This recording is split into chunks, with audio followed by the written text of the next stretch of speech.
Olha, Luiz Arnaldo, enquanto nós aquecíamos aqui para a sua vinda, eu tinha comentado que nós tínhamos vivenciado a força dramática e o aspecto interessante de viver o ciclo, partir, né, da ideia que movia o mundo num dado momento, revolução e contra-revolução, colonialismo e anticolonialismo, emergência da classe operária, processos políticos, partidos, sindicatos, as revoluções do século XX, né? E, em seguida, com os efeitos da descolonização, o socialismo real, o capitalismo real, a emergência de novas contestações nos anos 60, com novas agendas, com novos sujeitos, com novas questões. Então, nós, de alguma maneira, convivemos com o ciclo, né, digamos assim, da ideia da direção política, dos processos políticos, depois nós convivemos com o ciclo da ideia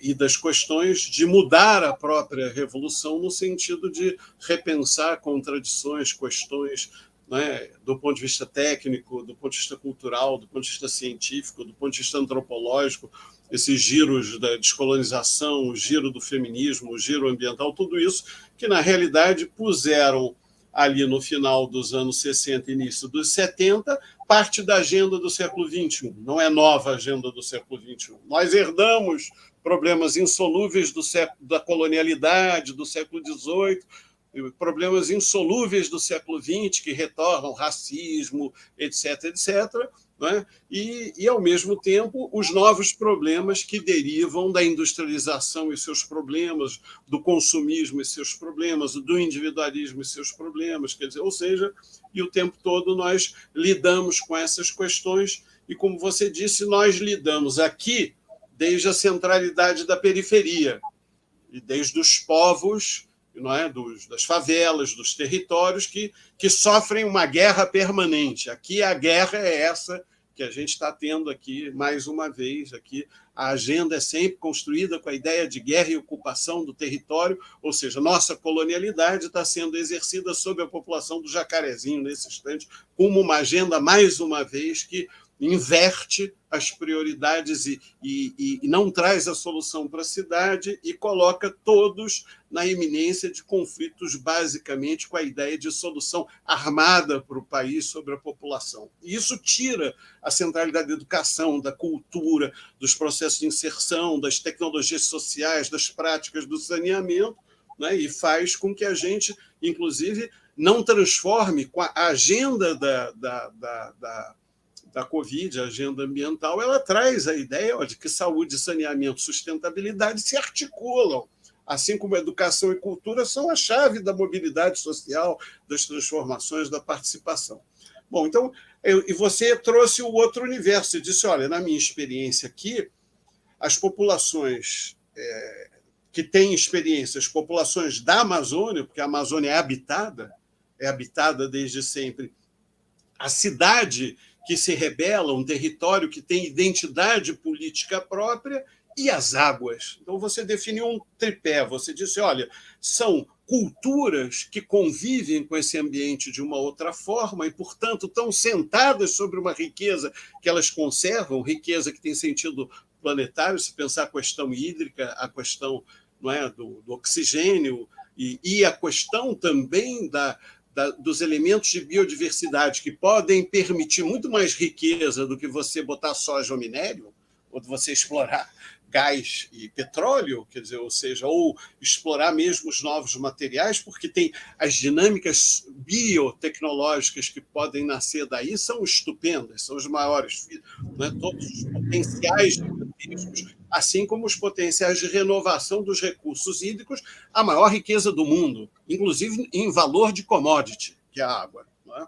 Se a gente pensar quanto custa a água processada, reprocessada na Índia, né, que leva aqueles copinhos na rua que a gente vê em Bombaim, né, a guerra das águas, o que a China não tem água, a Índia não tem água, nós estamos falando de que nós nos damos ao luxo de não, mas está chovendo, temos excesso. Ao contrário, nós temos regimes que vão se complexificando, dramatizando com contaminação. Nós temos enchente com água contaminada e o problema é qualidade de água para beber. E você está aí, diz, olha, eu estou aqui numa foz, num estuário, você fez uma imagem de uma geografia de transporte fluvial, você diz, é um mundo no qual eu estou imerso na água, e essas populações, ao mesmo tempo, nos lembram da riqueza, mas não lembram que essa riqueza não é uma reserva abstrata, é uma condição concreta do valor de uso, que a vingança do valor de uso, não é isso? A gente, para usar essa metáfora, né? Nós temos a vingança do valor de uso sobre o valor de troca, quer dizer, nós temos essa vingança, a qualidade de vida se torna essencial, quer dizer, nós passamos a maior parte do nosso tempo hoje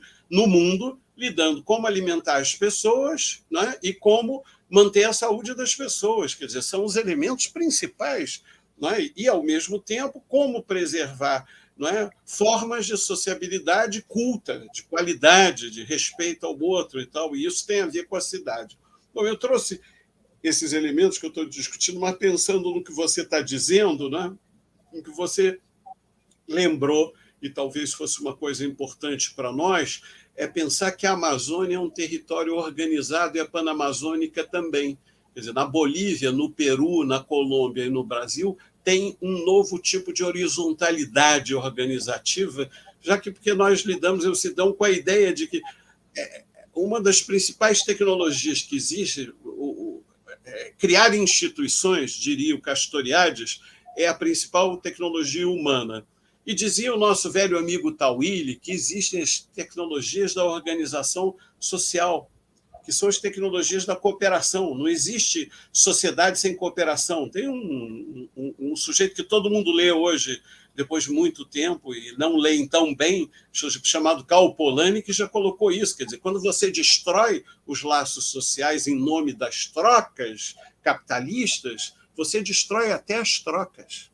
Você destrói as trocas, você destrói a possibilidade de comércio. E eu fiquei pensando assim, puxa, a sua bela descrição como existe um protagonismo estratégico. 30 anos depois, tem voz? Quem está tendo voz? Tem voz? Você foi colocado aqui que você foi a Glasgow também, não é? E tem um manifesto. Né?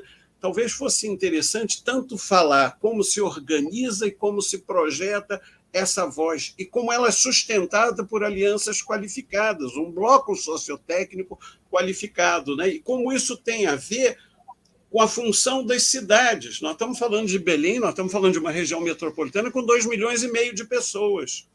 Nós estamos num vazio, não é? Que tem uma função estratégica intelectual, quer dizer, tem uma rede, eu vi, tem a rede de museus, tem uma rede de universidades, a segunda maior universidade do Brasil, a Universidade do Rio de Janeiro, a Universidade do Pará, são as maiores universidades brasileiras, quer dizer, do ponto de vista do contingente, do ponto de vista das dimensões, acho que talvez do ponto de vista orçamentário também.